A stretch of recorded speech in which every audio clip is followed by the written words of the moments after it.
Good morning, dear students of class 11 science. Today we'll start with a new chapter, chapter number 2, biological classification. In the first chapter, we have learned about the diversity, we have learned about classification also.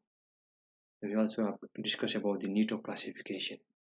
Due to the huge diversity of living organisms, there was need for classification in order to identify the living organisms and in order to place them into the respective taxa or their categories. Okay, so what does biological classification means? So classification of living organisms into different group or into different categories or taxa is known as biological classification. Okay, so here we will see the different systems of classification of living organism. Now, since the time of Aristotle only, biologists has started dividing the animal or let's say the living organisms into plants and animals since the time of Aristotle only. Okay, we could see the division or the classification of living organisms into plants and animals. All the plants belong to the plant kingdom and all the animals belong to the animal kingdom.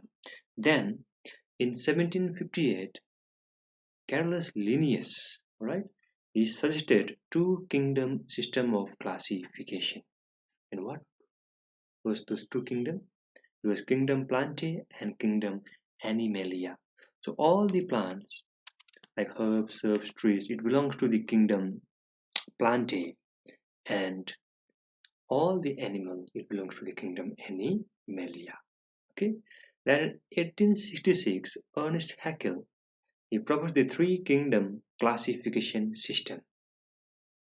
So over here he added the new kingdom, kingdom Protista. So we have got the kingdom Plantae, kingdom Animalia, and Ernest Haeckel proposed the new kingdom, which was kingdom Protista, and it includes bacteria, algae, fungi, and protozoa. Then in 1956, Copeland he proposed the four kingdom system of classification, and those four kingdom was kingdom Monera, kingdom Protista, kingdom Plantae, and kingdom Animalia. Alright, so actually the system of classification started from the time of Aristotle only. Then we can find out the six kingdom system of classification also, which was proposed by Carl Woese. Okay, we can find six kingdom system of classification also, but the most important system of classification that we have to go through syllabus is the five kingdom system of classification. I hope you have done it in class 9 also, the five kingdom system of classification. Right, so in our syllabus we have to go with the five kingdom system of classification, which is the most accepted one among the 2, 3, 4, and 6 kingdom system of classification. So who was the one who proposed the five kingdom system of classification? It was R.H. Whittaker, Robert H. Whittaker. Can you remember the name? Robert H. Whittaker, an American taxonomist, he proposed the five kingdom system of classification. And what was those five systems? It was kingdom Monera, kingdom Protista, kingdom Fungi, kingdom Plantae, and kingdom Animalia.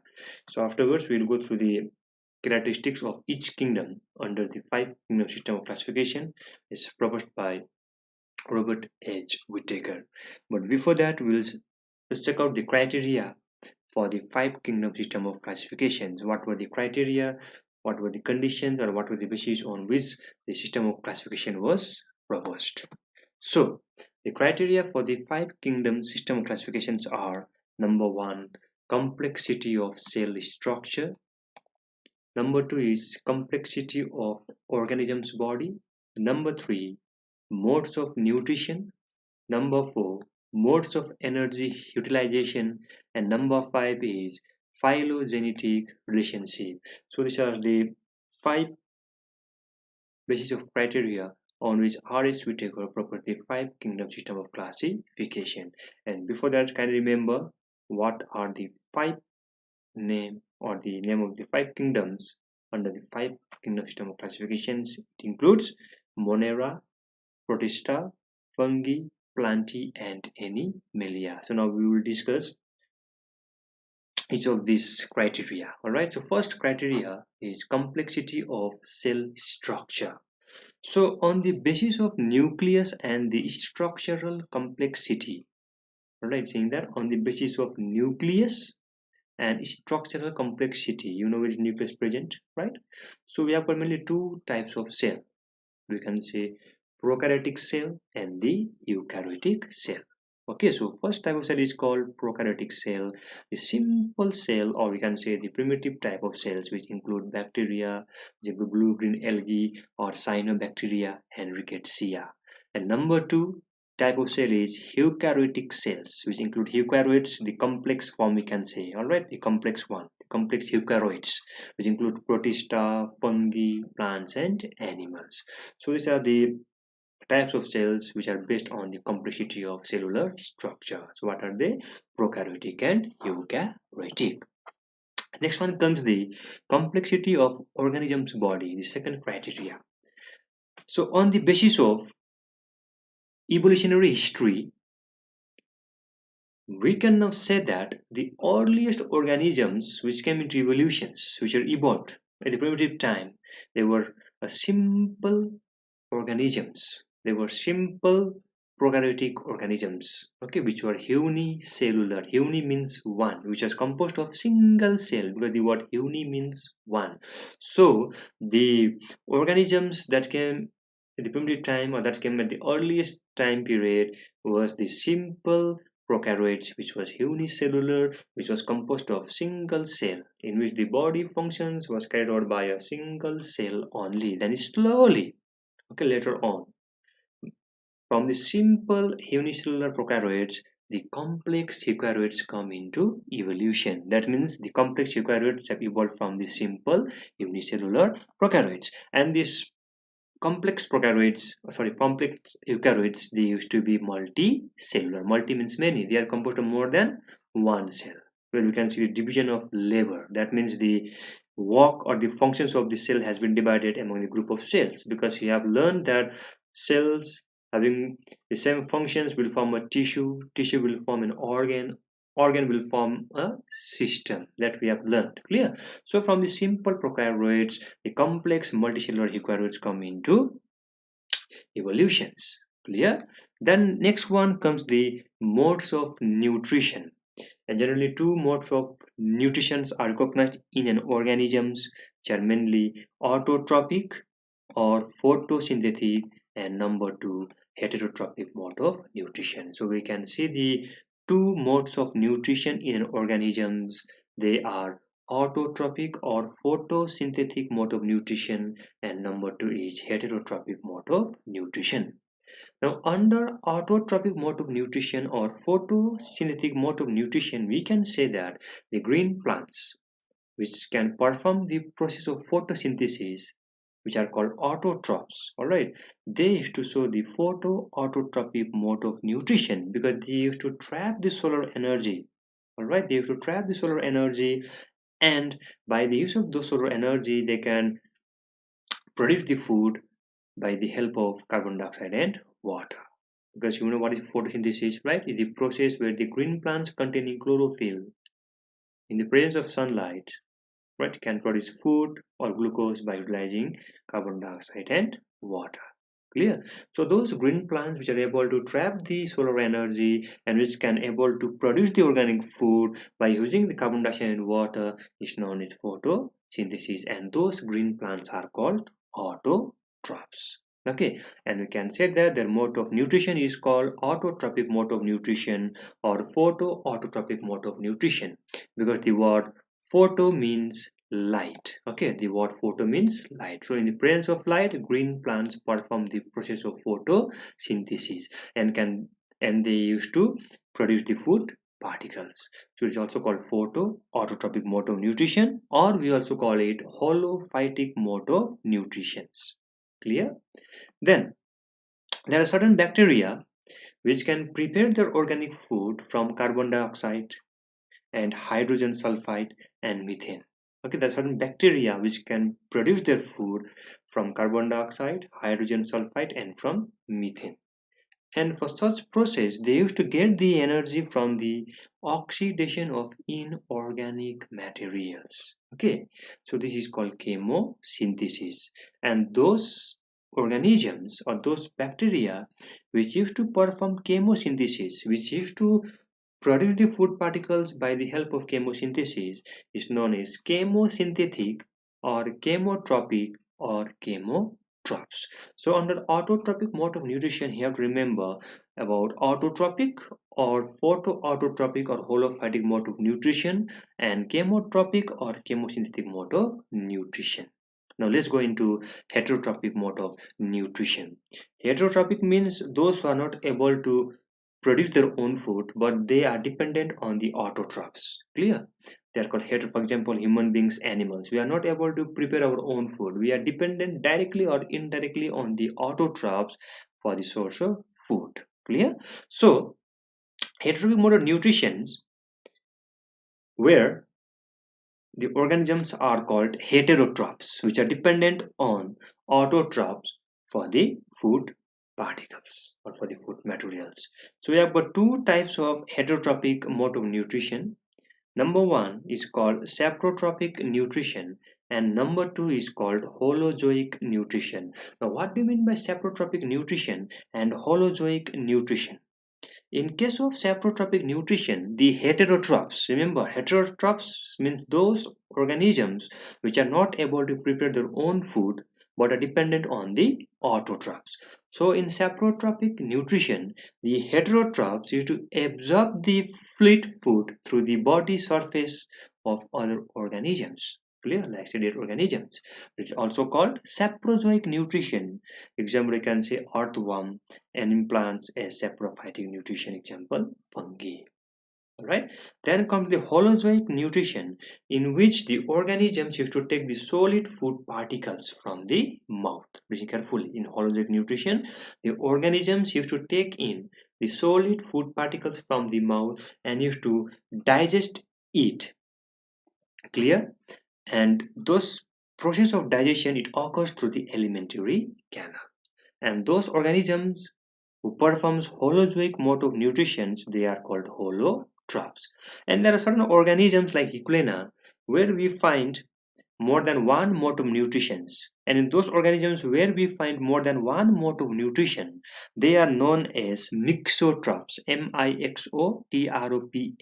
Okay, they are known as mixotrophs, and their mode of nutrition or feeding is known as mixotrophic nutrition. So under the mode of nutrition, we have got two types of nutrition: autotrophic and heterotrophic. So under autotrophic, we are going through photoautotropic or holophytic nutrition, and we have learned about chemosynthetic or chemosynthesis. Clear? And we have learned about heterotrophic mode of nutrition, where we have gone through saprotrophic nutrition and holozoic nutrition, and even we have discussed about the mixotrophic nutrition. All right. So the animals, learn this very carefully. The animals which are dependent on the plant for the source of food, they are called herbivores. You know what is herbivore, carnivore, omnivore. Okay, so herbivore are dependent on the green plants for their food, and those organisms who used to feed the herbivore, all right, who used to prey upon the herbivore, they are called carnivore. And animals which depends on plant as well as an animal are known as omnivore. So we have got herbivore that depends on green plants, we have got carnivore that feeds upon the herbivore, and we have got the omnivore which feeds on both plants and animals. Listen very carefully. Clear? Now next criteria, it's modes of energy utilization. Clear? So on the basis of energy utilization, organisms can be put into three groups. What are those three groups? First one is producer. I'll discuss one by one. Then we have got consumer. Then we have got decomposer. So this particular grouping has been done on the basis of energy utilization. So what do you mean by producer? The green plants are called producer. Why? Because the green plants contain chlorophyll, and they are able to entrap the light energy, or we can solar energy. Okay, and those solar energy are utilized for the synthesis of food particles. All right, mainly the presence of carbon dioxide and water, and such process is known as photosynthesis. So since green plants used to synthesize the food in our ecosystem, so such green plants are known as producer. Okay, after producer we'll get the consumers. Consumers are not able to prepare their own food, okay, but they are dependent on the green plants. That's why we have got primary consumer, we have got secondary consumer, and we have got tertiary consumer. So consumer means the animals which eat the plant. Clear? Okay, so those animals which used to eat the plant, they are called primary consumer or herbivore, because herbivore used to eat the plant. Now there are certain animals which prey upon the herbivore. Okay, so such animals are called secondary consumer or carnivore. So secondary consumer will feed upon the primary consumer, will prey upon the primary consumer. And there are larger carnivorous animals which feed on secondary consumer, and they are known as tertiary consumer, or we can say larger carnivores. So primary consumers are preyed upon by the secondary consumer, and secondary consumer are preyed upon by the tertiary consumer. So primary consumer, simple herbivore, we can say like a grasshopper, we can give an example. Okay, secondary consumer, let's give example like, for example, secondary consumer. Okay, for example, let's give a primary consumer, goat, goat, goat. Okay, goat is an herbivore, it's a herbivore which may eat the plant. Now that goat is taken up by the secondary consumer. Clear? You can give any other example of secondary consumer. Let's say, for example, like tiger, in all things. Okay, then larger consumer carnivore used to mainly feed upon the secondary consumer also. So there was tertiary consumer. So here you can see the flow of energy from the green plants, that is from the producer, it goes to the primary consumer. From the primary consumer, the energy goes into the secondary consumer, and from secondary consumer, the energy goes into the tertiary consumer. I'll give you one simple example of grassland. Okay, in grassland we will find the grasses. The green grasses are the producers. Now those grasses are being taken up by the primary consumer, let's say grasshopper, or let's say a toad. Okay, we can give the example of grasshopper, simple example. Now that grasshopper, which is mainly a primary consumer, is taken up by the secondary consumer, which can be a frog. Clear? Then their secondary consumer, that frog or toad, is taken up by the tertiary consumer, which can be a snake. Clear? So by this way, the energy which was produced by the green plants, by the producer, by synthesizing food particles, is being transferred from the producer to the primary consumer. Example I given grasshopper. Then from primary consumer to secondary consumer, frog or toad, and from secondary consumer to the tertiary consumer, snake. Clear?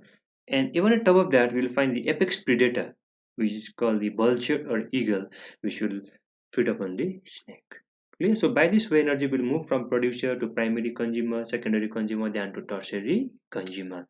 And lastly, when all those living organisms will die, when the primary consumer will die, when the secondary consumer will be dead, when tertiary consumer will be dead, all of them will be decomposed by the help of decomposers.